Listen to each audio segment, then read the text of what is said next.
Hello guys, welcome back to another episode of Bedwars. Today is the long-awaited Cat Monk Bedwars tutorial. Most of these tips are going to be for solos players. You could apply these to any game mode, 2s, 3s, 4s, even some of the dream modes. But yeah, most of these are going to be for solos, so keep that in mind when watching this. Alright, so I'm going to start with the most important tip so that you guys can watch this part of the video and then go do something else. So the most important tip for being better at Bedwars is to play the game fast. Bedwars is specifically designed to punish players who play slow. So if you're, for your first rush, if you're waiting for 24 iron, then you're not going to win. If you're waiting for 30 iron, you're definitely not going to win. At max, you should be waiting for 18. That's generally what's recommended for most maps. So basically, you get your 18 iron, you buy only wool, you put a layer of wool over your bed, and then you go and take out your first rush. So while we're on the subject, taking out your first rush, a few tips for that. First off, try to get the high ground on them. If you can get above them and knock them off while they're bridging, then that's basically a guaranteed one first rush. But you can't get too high, because then if you jump down, you'll take a ton of fall damage, and then they'll be able to one-shot you next time they respawn. Another tip, try to use blocks, especially when they're running out of their gen, trying to stop you. Place a few blocks to get in their way, buy you that extra second to mine their bed, or even to start a combo. So, next tip is prioritize diamond upgrades. You have no idea how many times I've won games just because I had one more level of prot than the guy I was fighting. Some players like to prioritize emeralds over diamonds, and I don't see why they would do that. I personally, after I take out my first rush, by that time there are normally at least 3 diamonds at the nearest diamond gen. If there are 3, I get prot and miner fatigue. If there are 4, I get prot, miner fatigue, and heal pool. After that, as you move around taking out other bases, try to collect enough diamonds to get sharp and then prot 2. And after that, it's kind of personal preference whether you kind of stop with the diamond upgrades and go over to emeralds, or if you keep saving up for prot 3 and upgrading your forge and things like that.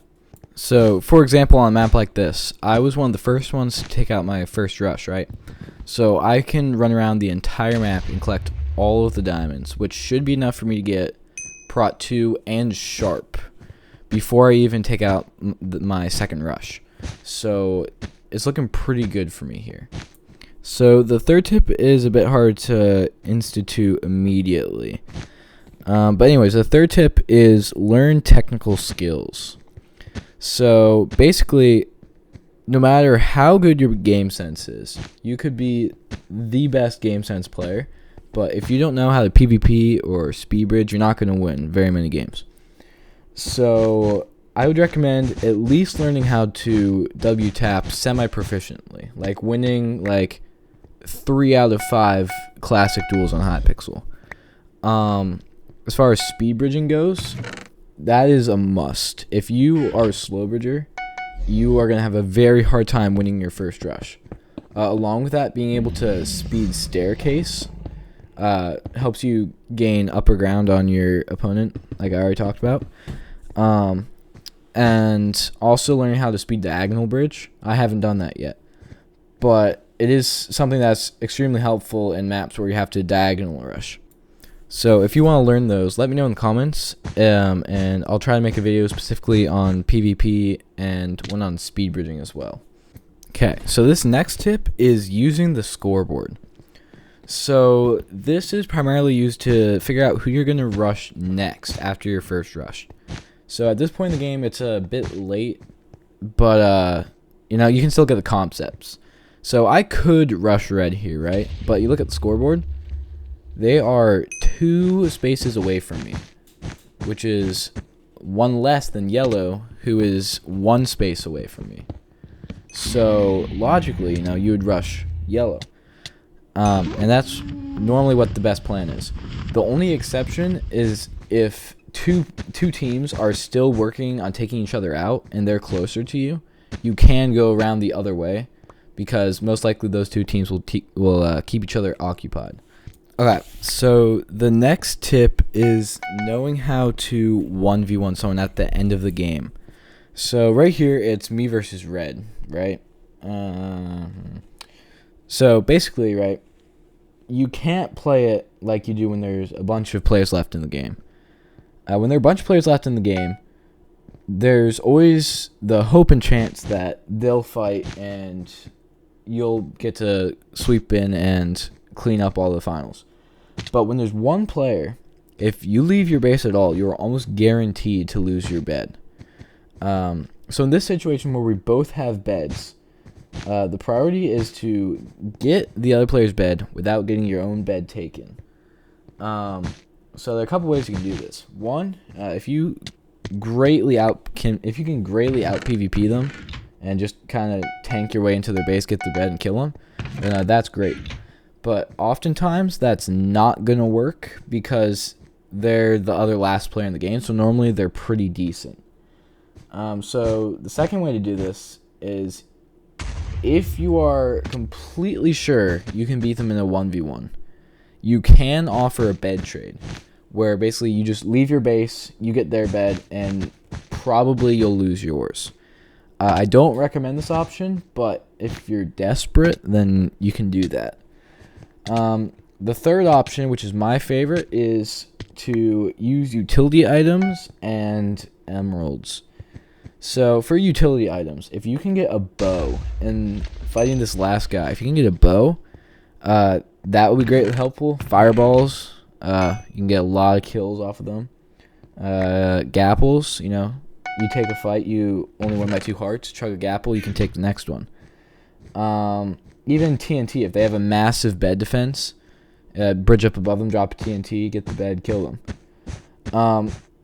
And that leads right into our next tip, which is how to effectively use emeralds. So basically, there are 2 thought processes for using emeralds. The first is you just get so much gear that you can tank anything and you can kill someone 3 times without taking 2 hearts of damage.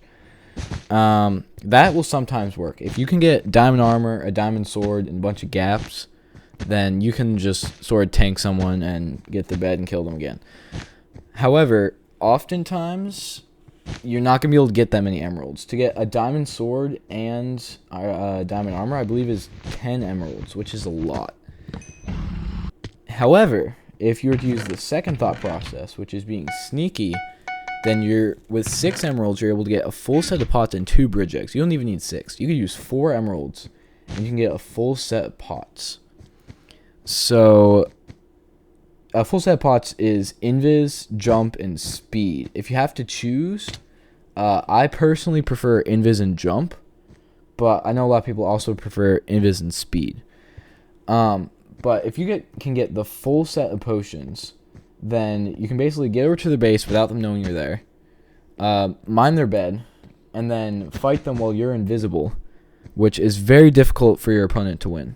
And while we're talking about potions, a few tips on how to use them effectively, because there are good ways to use potions, and then there are ways to completely throw games using potions.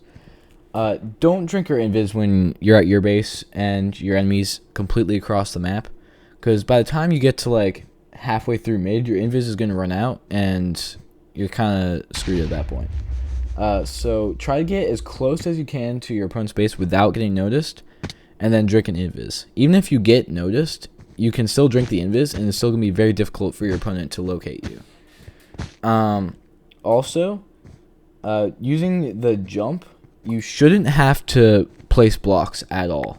If you absolutely have to, try not to spam giant block pillars unless you're trying to get away from the guy you're fighting. But if you need to place 1 block to get over a pillar, that's not preferable, but it's better than spamming a giant pillar, which will definitely give you away. What was I talking? Oh yes, utility items. The other way to be sneaky is a pearl, and you can add an invis into that, which makes it a lot better. So if you get 4 emeralds, you can get a pearl.